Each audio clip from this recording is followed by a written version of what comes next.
Let me be clear, detachment doesn't feel powerful. At first, it feels like punishment. It feels like staring at your phone, knowing no one's coming.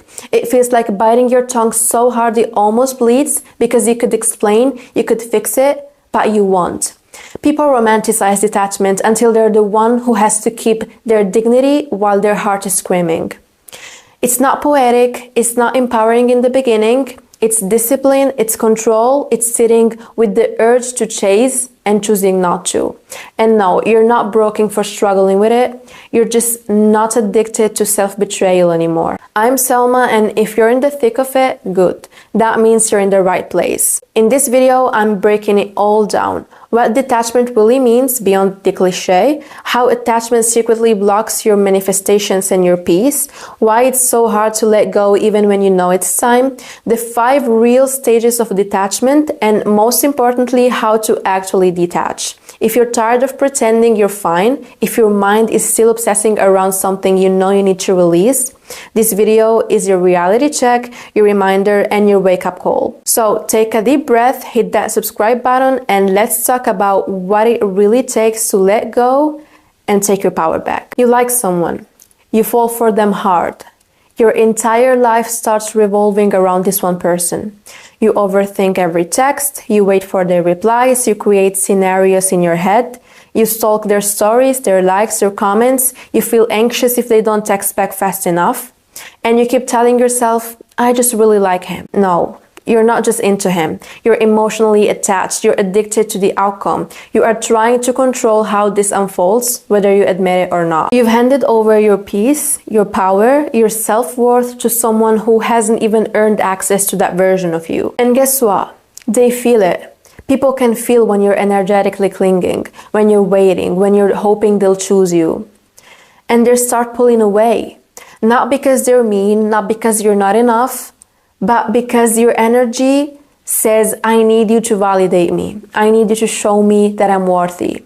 And that energy is heavy. It's suffocating. It's repelling. This is the paradox of desire. The more you grip, the more it slips away. Because when you obsess over something, whether it's a person, a job, a goal, you're not radiating trust. You're radiating fear. And that fear sends a message. I don't believe this is really mine. I don't trust that I'm good enough for it unless it shows up now. If you really believed it was yours, you wouldn't chase it. You wouldn't beg for it. You'd allow it. You'd sit back in your power. You'd focus on your glow. You'd work on your life. And if it comes, beautiful. If it doesn't, you're still that girl. You're still whole. You don't prove your value by being available to someone who's inconsistent. You prove your value by walking away the second it starts costing you your peace. Let me say it louder. Let it go. Stop clinging, stop holding your breath, hoping someone chooses you.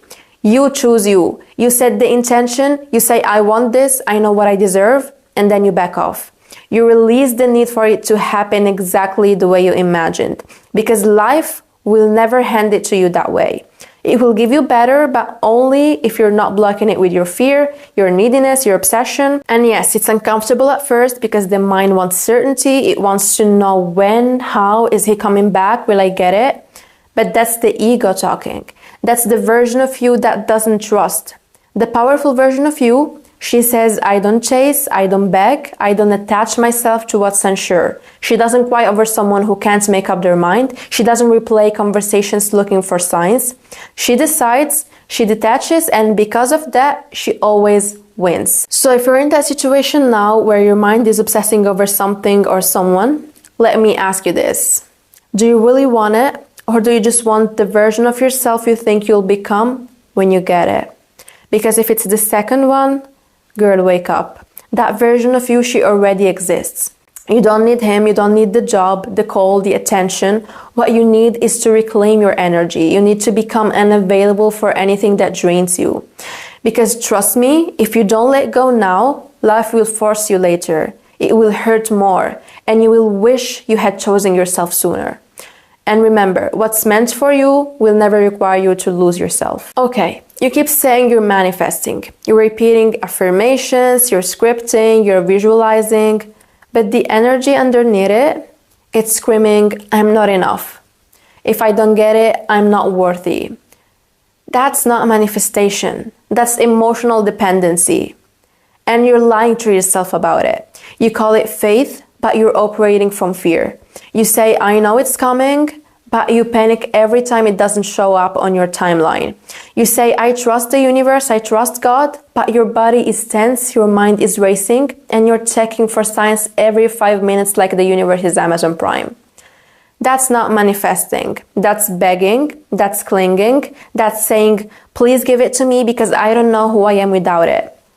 Let's make this clear. Manifestation is alignment. It's energetic readiness. It's when your beliefs, your frequency, your self-concept, your nervous system all say the same thing. It's already mine. I don't chase. I attract. I allow.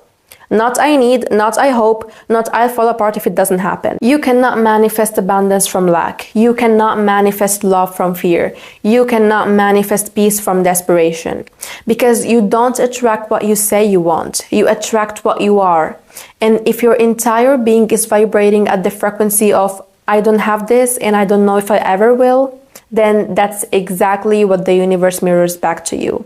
More not having, more waiting, and more doubt. You've tied your entire sense of self to whether or not this one thing happens. And that's dangerous, because when it doesn't go as planned, you don't just lose the thing, you lose yourself. And that is the clearest sign that it was never true manifestation. It was attachment from the start. Let me tell you what manifestation really looks like. It's peaceful, it's powerful, it's non-reactive. It's when you say, I desire this deeply, but I will not be controlled by it. You do the inner work, you feel the vision in your body, you act in alignment, you raise your standards, and then you let go. You let go of the control, you let go of the timeline, you let go of the idea that your happiness is waiting on some external event. You stop obsessing, you stop refreshing, you stop needing, because when you truly believe it's yours, you don't have to chase it.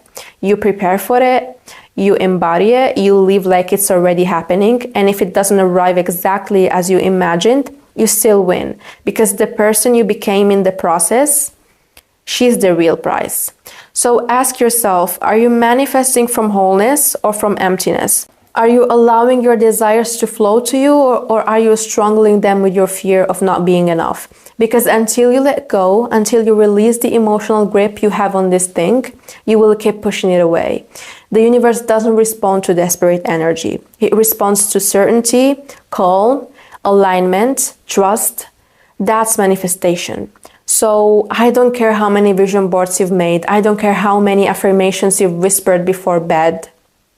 If your energy is still rooted in fear, in pressure, in I need this to feel whole, you're not manifesting, you're just attached, and that's exactly why it's not coming. I've said let go a lot in this video, but let's be honest, letting go isn't easy. As I said in the beginning, it's not empowering at first, it's uncomfortable because letting go forces you to face something that's harder than pain. The idea that maybe you built your entire sense of safety on something that was never real. And the thing that makes it even heavier isn't just the grief, it's the way your mind won't stop telling you that what you lost was irreplaceable. It's the voice that says you will never find something that good again. You will never feel that alive again. And on top of that, you feel like you should have already moved on, because no one tells you how much it actually takes. No one tells you that detachment isn't quick, that it shows up in layers. That's not intuition, that's scarcity. And it's not the truth, it's a mental pattern. Most of us live inside a mindset that quietly says, good things are rare. Peace is rare, love is rare, opportunities are rare. And if you don't hold on with everything you've got, you'll never get anything like this again. So we attach, we exaggerate, we obsess, not because the thing is actually that extraordinary, but because our mind has been trained to believe there's not enough. And here's what you don't realize when you're inside it. That thing you're clinging to, that job, that version of success, that friendship, that title, you've turned it into a symbol of worth, a symbol of security, a symbol of proof that you matter. So when it starts to slip away, you don't just feel sad, you feel terrified. Because your mind equates losing that one thing with the idea that nothing else will come, that it's over, that you missed your only chance. But what you're really experiencing is not the truth. It's just your perception under pressure. Because when your nervous system is in survival mode, everything looks like a once-in-a-lifetime moment. Everything feels like the end of the world, because your brain is scanning for threats, not for truth. That's why you look back and romanticize something that wasn't even good for you. That's why you can't stop thinking about a version of life that doesn't even exist anymore. That's why you can't imagine a future that feels safe, because your mind is still stuck in lack. It's still stuck in this was it, but it wasn't. You've just trained yourself to believe it was. And the only way to let go, truly, is to first detach from the idea that there's not enough for you. Detach from the illusion that your life can only be meaningful if it looks in a certain way. Detach from the story your mind keeps recycling because it's too afraid to imagine anything new. Because what you thought was everything was probably just familiar. What you thought was once in a lifetime was probably just the first time you really paid attention. And what you thought you needed to survive, you've already survived without. So no, letting go isn't a magical moment. It's a mental detox. It's waking up from the illusion that what you had was rare and realizing it wasn't. It was just what you were used to. What's rare is clarity. What's rare is being calm in the unknown. What's rare is choosing not to chase just because your mind tells you you're running out of time. That's what detachment gives you. It clears the panic, it cuts the illusion, it reminds you the world is not short on good things. It's just loud with fear. And when you let go, you don't lose anything. You simply stop needing what your mind convinced you was your only option. You remember earlier when I said nobody really talks about how long it actually takes to detach? Nobody talks about what happens inside you while you're trying to let go? Well, some time ago, I read a post about the 5 stages of detachment, and I swear, it felt like someone finally put words to everything I couldn't explain. Because detachment isn't this one moment decision. It's not like, boom, I'm healed.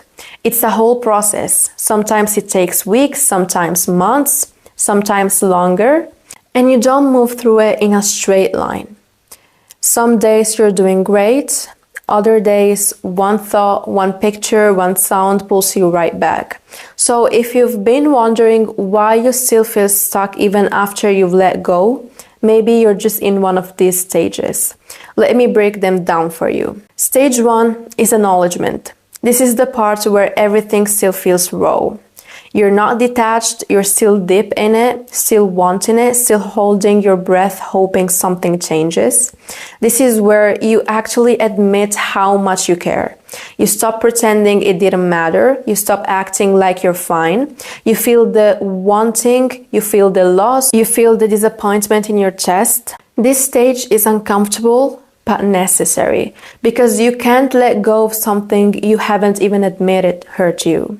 So feel it fully, without numbing, without rushing, without explaining it away. Stage 2 is self-inquiry. This is where you start asking deeper questions, not just what you lost, but why it hurt so much. Why were you so attached to that version of success? Why did you feel so empty when that plan didn't work out? Why did being needed by them make you feel like you mattered? You start to see that you weren't just holding on to a thing, you were holding on to the identity it gave you, the story you told yourself about who you were when you had it. This is where the real work starts. You begin separating what happened from what it meant about you. That's how you get your power back. Not by blaming the world, but by observing your own thoughts, by noticing the voice in your head and saying, that's not the truth, that's just my fear talking. Stage 3 is processing. Now the sharp pain softens. You're not crying every day, but it still lingers. And this is where something shifts. You start to see the bigger picture. You realize that it wasn't all wasted, that maybe, just maybe, this thing that broke you also taught you something. Maybe it showed you what you needed. Maybe it showed you what to never accept again. Maybe it revealed parts of you that still need healing. You don't have to be grateful yet, but you're starting to understand. You're starting to pick up the pieces, not to fix what broke, but to build something new from what's left. Stage 4 is creative action. This is the stage where you finally start moving again, but this time differently. Not from panic, not from pain, not from needing to prove you're okay. You move because something inside you says, I'm ready to try again, for real this time. You start something new, maybe small, maybe slow, but the energy feels clean. You're not doing it to distract yourself, you're doing it because you have space now.